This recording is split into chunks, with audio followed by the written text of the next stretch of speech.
He built a legendary career on whispers, lyrical grace, and a quiet dignity that earned him a permanent home in the heart of country music. For over 60 years, Whisperin' Bill Anderson has been a poet for the common man, a voice of comfort, and a steady, guiding presence on the Grand Ole Opry. But even legends have their ghosts. Even the most soft-spoken storytellers have stories they've kept locked away. Now, at 87 years old, Bill Anderson is reflecting more openly than ever on the man who wasn't just an influence, but an obsession. An idol whose tragic genius became the blueprint for his own life's work. He's talking about Hank Williams. This isn't just another tribute. This is a personal accounting, a collection of memories, confessions, and insights that only a man like Bill Anderson could have. This is the story of how one icon was shaped by another, and the haunting legacy that connects them across the decades. For my entire life, I've had two heroes, my father and Hank Williams. People know the songs, they know the legend. But they don't know what it felt like to be a young man completely haunted by his voice, and by the secrets I felt he was telling me through his songs. Some stories, you keep to yourself. But at 87, it's time to share them. To get what Hank Williams meant to a young Bill Anderson, you have to picture the world he was born into. This was before TV conquered every living room, a time when the radio was a source of pure magic. Growing up in Georgia, Bill was a boy fascinated by words and sounds. He was a paperboy, saving his money not for a bike, but for a cheap guitar with strings that sat about an inch off the fretboard. He was a budding writer, a high school journalist, and a baseball pitcher with a pretty good arm, but the radio held the real power. It was a portal to another universe called Nashville. And one day, out of that portal, came a voice that was unlike anything he had ever heard. It wasn't just a singer. It was a cry from the soul. Now, country music had its stars back then, of course. You had the smooth baritone of Eddie Arnold, the sharp presence of Ernest Tubb, and the regal yodel of Hank Snow. Bill has even said his three biggest influences were the three Hanks: Williams, Snow, and Hank Thompson. But Williams, he was different. His voice wasn't trained or polished. It was raw, hurting, and carried the sound of truth. It had that unique, nasal twang that was pure, unfiltered country. When Hank sang, it wasn't a performance, it was a confession. For a young man just figuring out what a song could be, this was a revelation. Bill Anderson subscribed to magazines like Country Song Roundup, and the first thing he'd look for wasn't the star's picture, but the writer's name in parentheses under the title.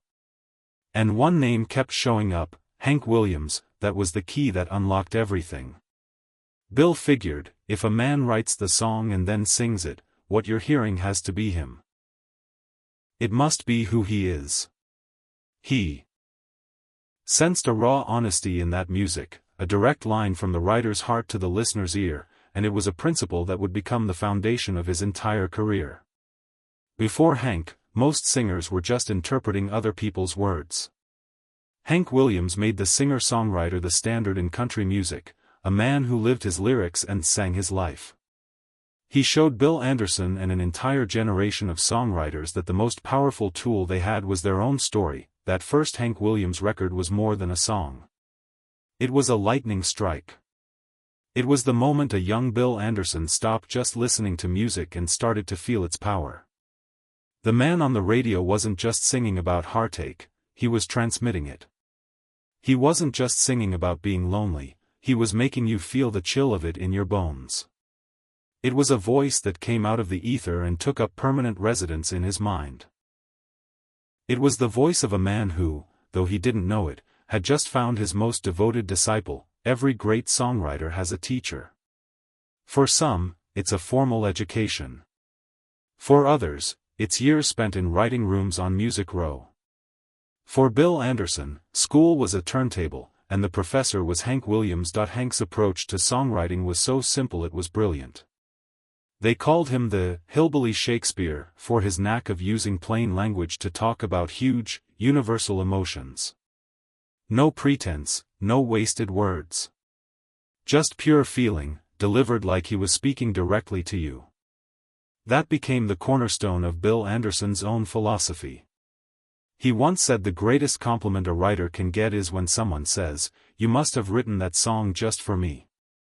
That was the Hank Williams magic. There was a famous piece of advice, or maybe just a philosophy, that followed Hank around.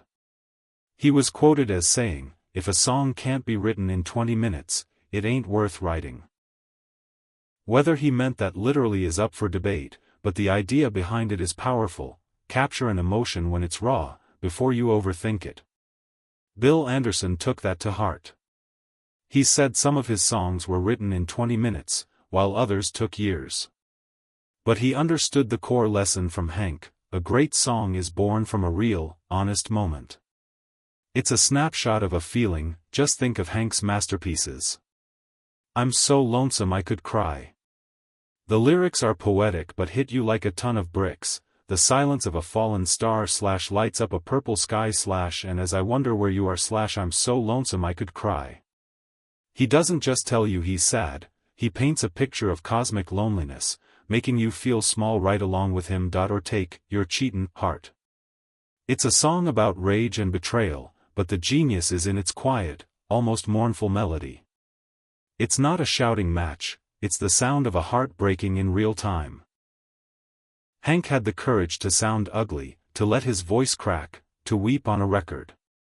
This was a radical idea when most male singers aimed for a smooth, perfect delivery. Hank taught songwriters that being vulnerable was a strength. Bill Anderson soaked these lessons up. His own nickname, Whisperin' Bill, points to that same understanding of power. He knew he didn't have to shout to be heard. Sometimes, a whisper is more powerful than a yell. Anderson's own classic, Still, has that Hank Williams DNA all over it.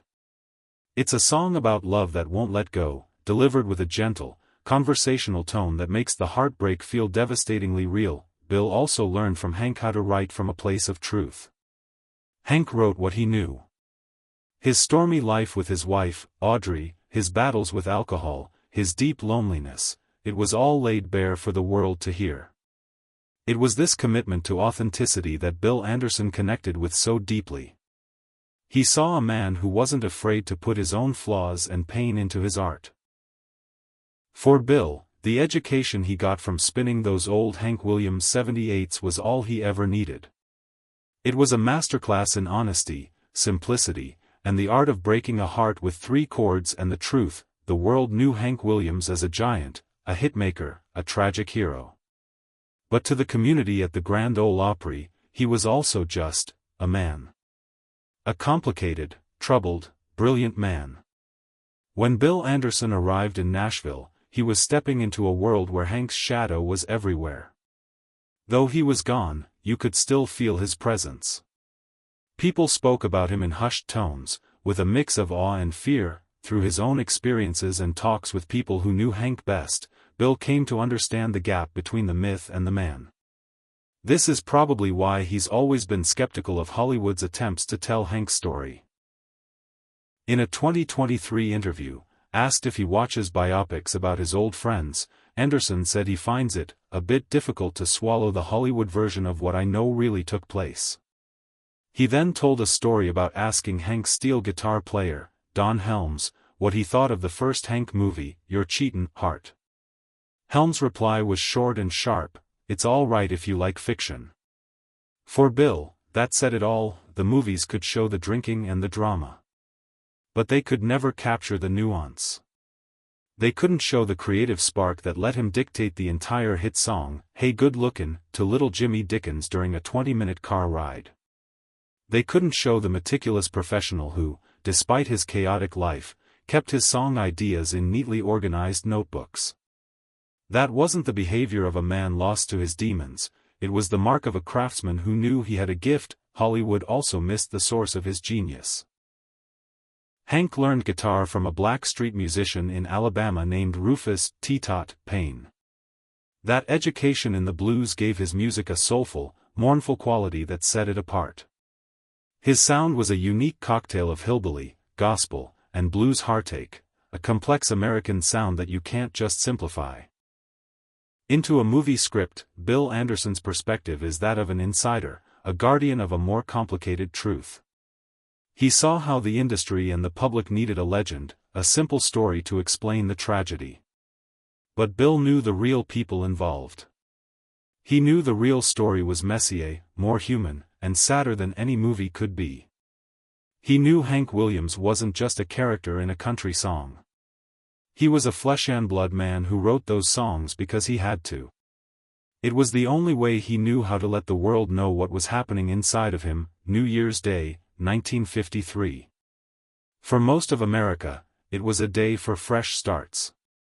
But in country music, it was a day of shocking, unbelievable loss. The news trickled out, first as a rumor, then as a horrifying fact. Hank Williams was dead.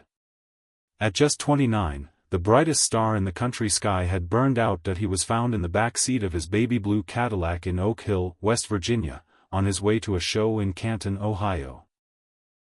An ice storm had grounded his flight, and he was trying to make the gig by car.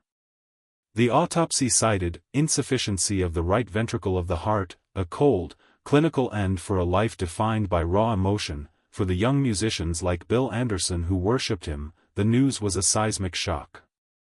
How could a voice so full of life, pain, and passion just be gone? His funeral in Montgomery, Alabama was a massive event.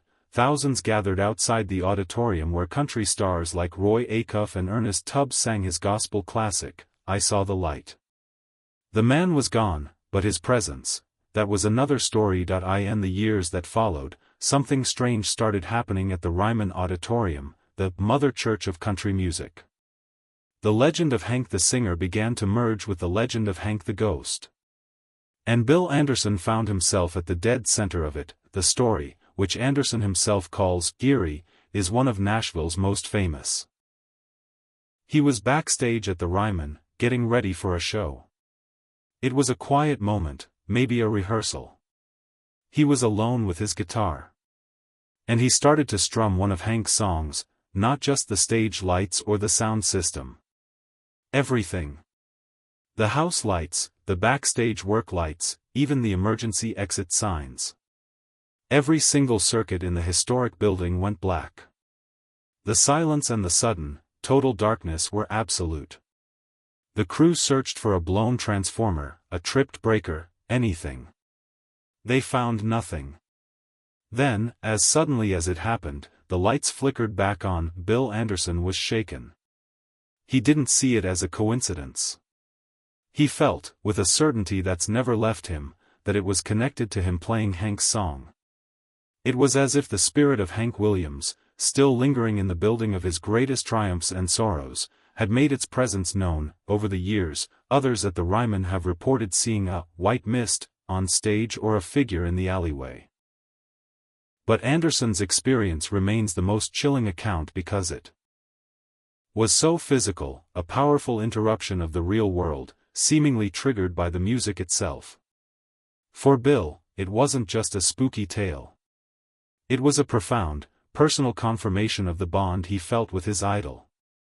It meant the music hadn't really died on that cold New Year's Day. And it meant his hero was still listening. A career in music is a marathon, not a sprint. To stay relevant for 6 decades, like Bill Anderson has, takes more than talent. It takes resilience and a deep understanding of what makes a song last. And for Bill, that understanding always comes back to the lessons he learned from Hank Williams. Hank's career was a brilliant flash, just over 5 years in the spotlight. Yet his impact has outlasted artists who had decades of success. Why? Because, as Bill understood right from the start, Hank wrote timeless songs. He wasn't chasing trends. He wrote about the fundamental truths of being human: love, loss, faith, temptation, loneliness. Those feelings don't go out of style. Bill Anderson became a torchbearer for that tradition. In an industry that's always changing, he has remained a champion of the well-crafted story song. His own inductions into the Country Music Hall of Fame and the Songwriters Hall of Fame are proof of his mastery of the craft, a craft he first learned by listening to Hank. But the most powerful expression of Hank's legacy in Bill's life is a simple, heartfelt wish he's voiced in interviews. When asked who he would want to sing with if he got to heaven, his answer is immediate: Hank Williams. That he doesn't have to think about it. After sharing stages with nearly every country music legend imaginable, the one duet he still dreams of is with the man who started it all for him. And the song they'd sing? I Saw the Light. The same song sung at Hank's funeral, transformed from an anthem of sorrow into a vision of a heavenly reunion. That single wish says it all. For Bill Anderson, Hank Williams isn't just a historical figure. He's a benchmark, a North Star, and, in a way, a final destination. At 87, Bill Anderson is now a patriarch of country music himself, a living link to its golden age. He's built his own incredible legacy. Yet, he still sees himself as that kid from Georgia, captivated by a voice on the radio. He has carried the torch passed down from his hero with grace for over 60 years. And in doing so, he's ensured that the spirit of Hank Williams, the spirit of honest, heartfelt storytelling, will continue to light the way. The story of Bill Anderson and Hank Williams is about more than just two country singers. It's a story about mentorship across time, about how one artist's soul can profoundly impact another's. It's about how a legacy isn't just something you leave behind, it's a flame kept alive by those who understand why it matters. Through his memories and his music, Bill Anderson has given us a unique window into the heart of Hank Williams, the craftsman behind the chaos and the man behind the myth. What are your favorite songs by Bill Anderson or Hank Williams? Is there one that holds a special place in your heart? Share your stories in the comments below. We'd love to read them, and if you appreciate these stories about the lives of country music's most iconic figures, make sure to subscribe so you don't miss the next one.